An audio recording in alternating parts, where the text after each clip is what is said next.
What does it mean to be a freeloader? That old lady is just a leech. Tell her to get lost. Moocher, get out, you old hag. I never wanted to know that words of disrespect could sting so much, especially coming from a child's mouth. This happened a few years ago. My husband passed away in his early 30s. Until the very end, he held my hand and said, "Arya, I'm sorry. Be happy." It's not like I was able to be as happy as my husband had hoped. But happiness didn't come easily, mainly because living with my mother was a challenge. Around the time my husband died, my father also passed away suddenly. My mother, who lives in a remote area where a car is essential, doesn't have a driver's license. Concerned, I chose to move in with her, even though it meant a longer commute to work. That decision was a mistake. At first, my mother said, "Let's cooperate and live together." But soon she started living sloppily, treating the sofa like her nest. She didn't help with chores despite our initial agreement. I tried talking to her about it, but she'd say, "You're the worst daughter, making an old woman work. You're already a disgrace for coming back home." I was deeply hurt and couldn't sleep that night. The next morning I said, "Mom, if you dislike me that much, I can leave." She looked at me angrily and said, "You know I can't shop without you. Are you threatening me?" "No, I just didn't want to make you uncomfortable." "Then just do the housework and be a useful daughter." Grumbling, she ate the breakfast I made. I honestly didn't know what she wanted. My spirit was gradually worn down by her constant complaints. My physical health was deteriorating due to the long commute and handling all the housework. I had reached my limit with the long commute and taking on all the household chores. When I got home from work, I did all the housework that my mother didn't do, and then collapsed into bed. In a life where I was unable to do anything I liked, my mother complained about me almost every day. Just when I thought that days like this would continue forever, one day a major incident occurred. My brother's family showed up at our home. "What brings you here all of a sudden?" My brother Louis, his wife, and their son never visited because they found the countryside boring. As I was puzzled, my sister-in-law Alvina tilted her head. "Didn't Mom tell you?" Before I could respond, my mother rushed in and warmly greeted them. My mother congratulates my brother's family on how well they came. "What's going on?" I asked. "We're going to live with Louis and his family now. So, Arya, you're not needed anymore. Start packing," she said, ignoring my shock. She then welcomes my brother's family into the house. As the family settles into the living room after bringing in heavy bags, my mom orders me to make coffee. I start making coffee in a daze, almost breaking into tears. My mom had always treated my brother and me differently since we were kids. For my brother's birthdays, she buys him all the gifts he asks for, but on mine she just hands me something random without considering my wishes. When it was time for college, my brother got financial support, but I didn't because my mom believes women don't need to study. So I worked hard, earned a scholarship, and graduated from a 4-year college. Balancing part-time work and studies back then was really tough. When my husband passed away and my mom offered to live with me, I thought maybe she finally saw me. Turns out I was wrong. I make enough coffee for everyone and decide to retreat to my room. Since my mom doesn't want me around, I need to start looking for a new place to live ASAP. As I'm about to leave the living room, I suddenly stumble forward, feeling a jolt to my back. I was lost in sadness, but when I turned around, it's Delano, my brother's son who had kicked me. "Stop it, that hurts. You can't kick people," I warn him. Hearing my voice, Alvina, his mom, surprisingly tells me, "Arya, please stop it." Delano, grinning, says, I took down the old lady. Alvina smiles and says, "Yes, you did." Confused, I show them my bruised knee. Isn't it basic to teach kids not to kick people? I'm actually hurt. Why shouldn't I correct Delano? We practice no scold parenting. We let our child grow freely, doing what he wants. So please don't scold Delano. Alvina says, visibly annoyed. She takes Delano and leaves, saying, No point talking to someone like this. Let's go play in the living room.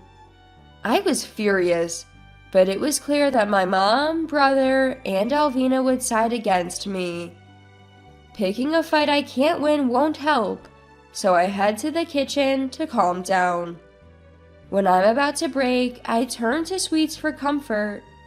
I thought I had some cream puffs in the kitchen, but as I get there, my brother is already opening the fridge, exclaiming, "Oh, cream puffs! Delano, you want a cream puff?"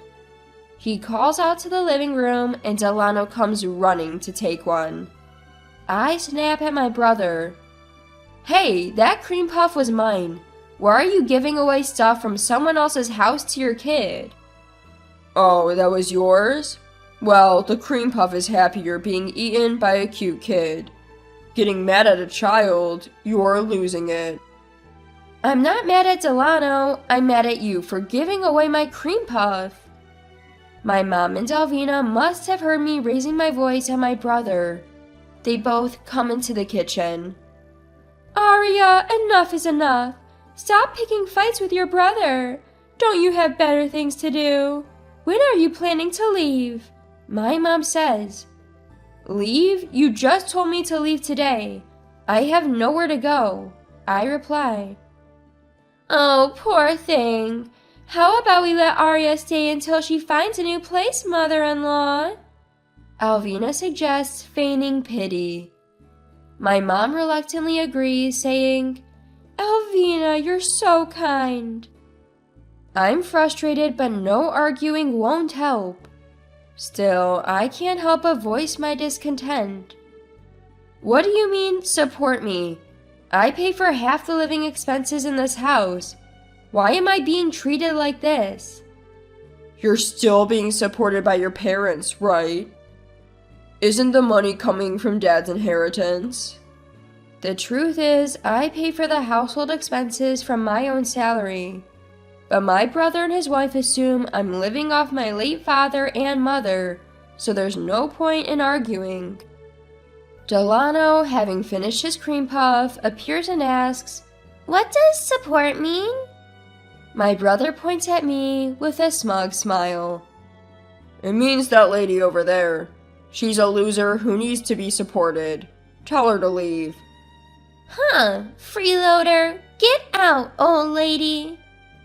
I never knew how much it could hurt to be insulted by a child. My sadness turns into boiling rage. I start to feel that I can't forgive my mother, brother, and his family. Fine, I'll leave as soon as I find a new place. But I'm taking everything I brought with me. That's okay, right, big brother? "Sure, go ahead," he says, mocking me. My anger peaks. I vow never to forgive them. I make plans and decide to move out as soon as possible.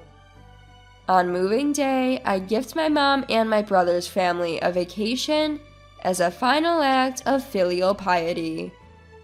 They happily go on the trip, but they're in for a surprise when they return. I complete the move, imagining their shocked faces. I leave a notebook in the living room and head to my new home, full of spirit. The next night, I get a frantic call from Alvina. Aria, what's going on? The house is empty. I bet they're panicking. Everything from the fridge to the washing machine is gone. I had warned my brother that I'd take everything I bought. I simply followed through. When I moved in, everything was old, so I replaced it all. My mom knew this. I hear Alvina screaming at my mom. Why didn't you stop Aria? My mom's pathetic response comes through. I never thought she'd actually do it. I can hear Delano crying in the background. They're in more chaos than I imagined. Aria says she bought everything herself, but there's no proof. Didn't she buy it all with Dad's inheritance? My father left no inheritance. You and my brother left right after the funeral, so you probably didn't know. There's no way you could afford to send us that much money just from your pension, Alvina argues. That money was from me. I clarify. What? Alvina sounds dumbfounded. I paid it. Check the notebook in the living room. I instruct. The notebook contains all the receipts for everything I bought for the household. Alvina sees it and stammers. What does this mean? I explain. I have more money than you and my brother think. I never got help with college tuition and felt frustrated because of it.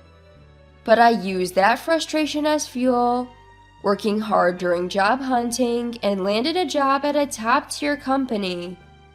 Being used to hard work, I excelled at my job and am the only woman among my peers on a fast track to promotion.